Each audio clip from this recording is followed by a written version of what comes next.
What's up, everybody? Coach Rob here, and I am back from the journey to Pittsburgh, Pennsylvania, where I had the honor and privilege of competing at the Masters Nationals up there, the Teen Collegiate Masters Nationals in Pittsburgh, Pennsylvania. That was last Thursday, and I want to do a quick update recap video, give you a little bit of insight of what went down, the good, the bad, the ugly, and what's ahead. Of course, this is Instagram, IGTV. I'll try to keep it shorter and more condensed, but we're going to talk about all of this at length on this week's podcast. So if you're not already a regular follower of the podcast, please look that up. There's some great content on there.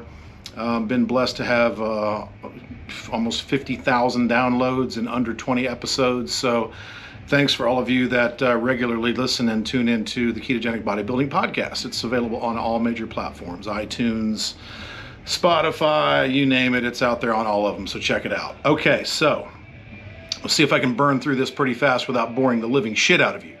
The good, the bad, and the ugly. The good, I made it, and as disappointed as I was at placing 6th in my class, the takeaway was I absolutely positively belonged there, and that's huge. If I'd have went there and placed 6th, and that 6th place result was because the 5 guys ahead of me outclassed me by so much and were just far and away better than me, then I would have chalked it up as a bucket list thing. Hey, I made it. I'm just not there. I'm not good enough. I don't quite belong. They're on another level.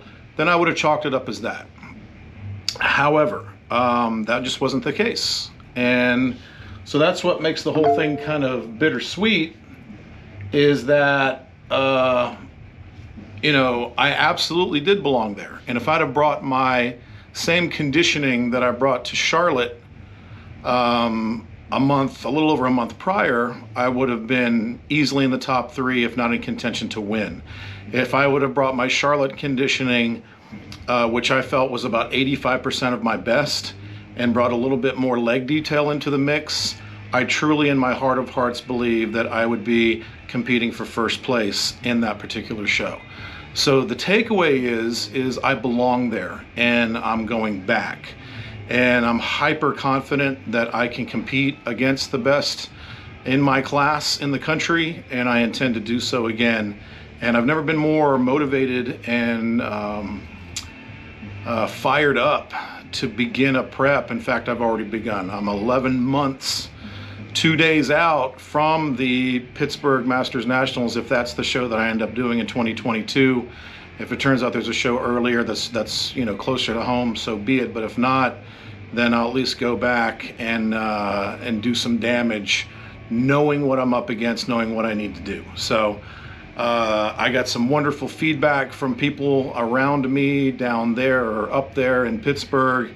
And the long story short is I absolutely did belong there. And if I'd have brought my best conditioning and trusted my instincts and did what I know as a coach, what I would do for a client, if I would have followed that advice, I believe it would have been a whole different experience. And I think I know the outcome would be better. So it's a positive. It's a bittersweet positive. So what did I do wrong? Quickly, I freaking over dieted.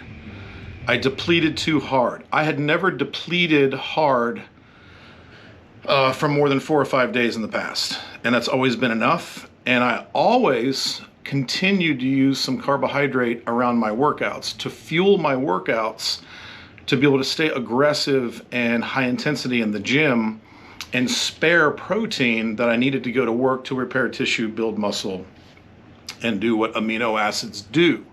So the common mistake that people make is if you're not bringing in those little bits of carbohydrates around your workout, then you're going to borrow energy from protein, and not give it the opportunity to do what it's going to do. So, you know, the science even backs this up, that adding a little bit of carbohydrate around workouts, doing a little bit of cyclical ketogenic dieting, targeted ketogenic dieting within your ketogenic protocol works wonders if the goal is to maintain or build as much muscularity as possible, which obviously, as a bodybuilder that is in competition at the highest levels, is the deal. So I dieted too hard.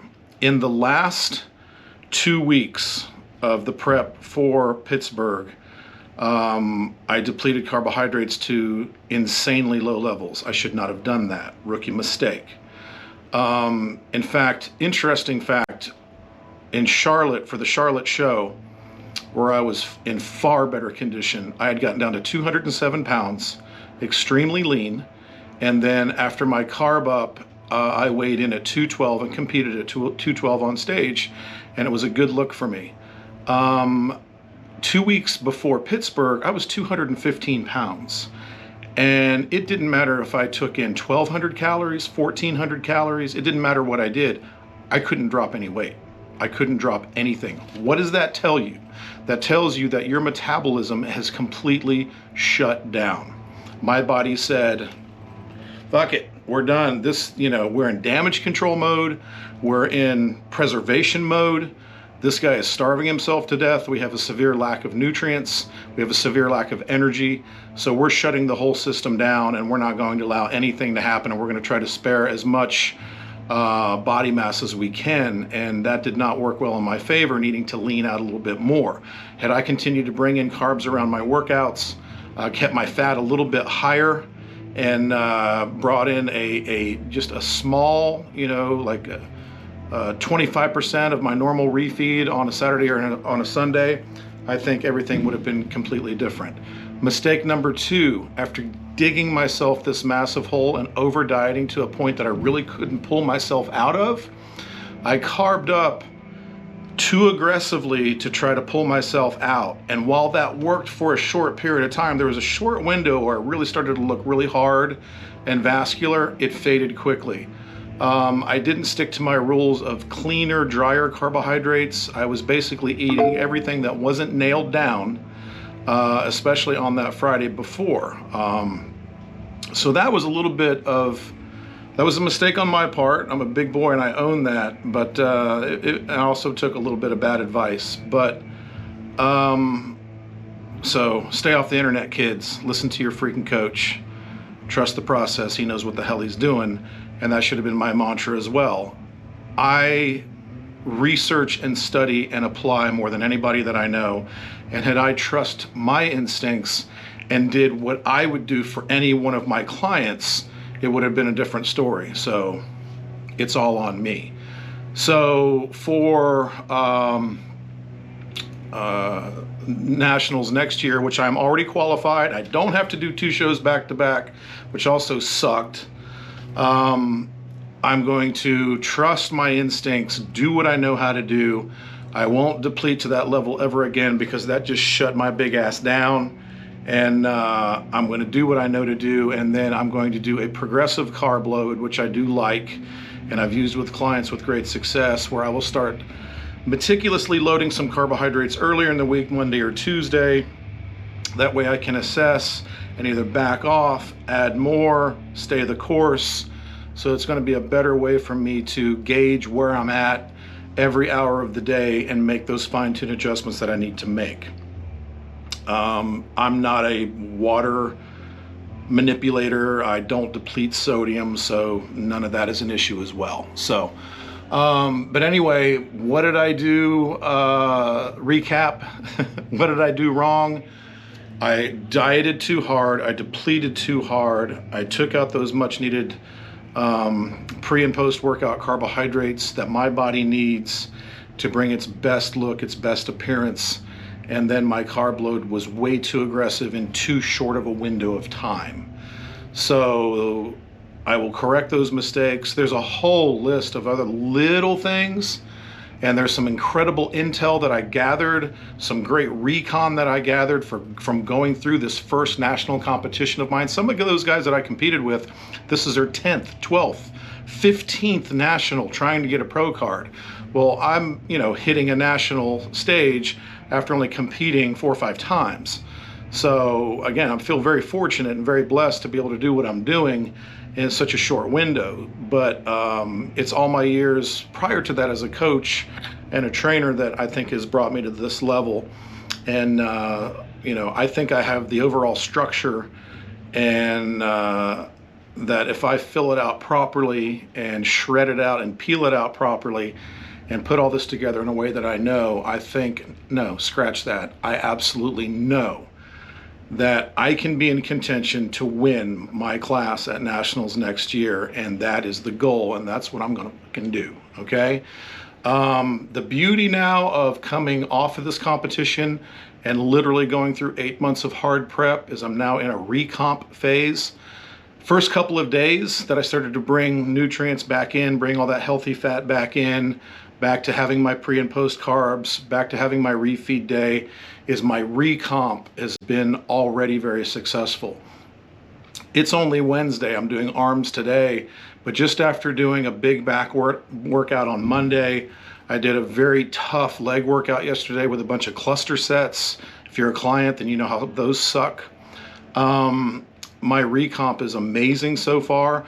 One of the best times you can take advantage of your body's physiological ability to put on muscle is coming off of a competition prep. Bringing those calories back in properly, slowly and meticulously, hitting the gym hard. I'm already back up to 227 pounds with abs, with some decent definition. I'm not going to get fat. You know how I feel about dirty bulks. And I'm very, very, I'm easing back into my typical mass gain, mass preservation style nutrition plan, and easing my way back into just brutal workouts in the gym again.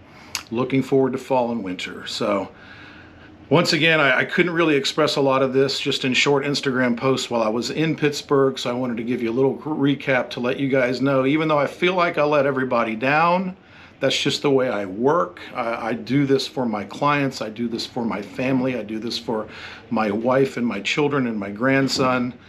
The big positive in all this is I know that I belong. I know I can compete with these guys, and I look forward to turning the machinery back on, taking this prep to a level that I've never taken it before, and walking in next year ready to kick ass. So, and with you guys behind me and with your support, I can't lose. So there it is. There's a quick recap. Now, again, I'm going to be going through all of this in great detail, hopefully with a couple of co-hosts in here this week on the podcast. So again, check out the Ketogenic Bodybuilding Podcast. I'm back hard and heavy into working with my clients, back into my coaching business, really getting back up to current with everybody's macros and workouts, and we've got some great things coming up for you guys, some really tough workout weeks coming, some really cool periodizations coming through the fall. So we do have coaching available at robgoodwin.com, the home of ketogenic bodybuilding. And so check that out. And if you have any questions, DM me on Instagram, and please share my Instagram account with others.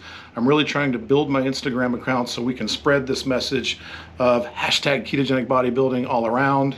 And because we are the brand, we are the OG, and I really appreciate it. There's ketogenic bodybuilding merch available at the website as well, and we are getting ready to restock and add a few cool new things back into the online store, so look for that. So until next time, guys, check out the podcast. It's going to be a good one. I'm going to be adding lots and lots of video content just like this from here on out through my contest prep. Let me know if you need anything. Thank you for your support, and remember, train hard, diet harder. Have a great day.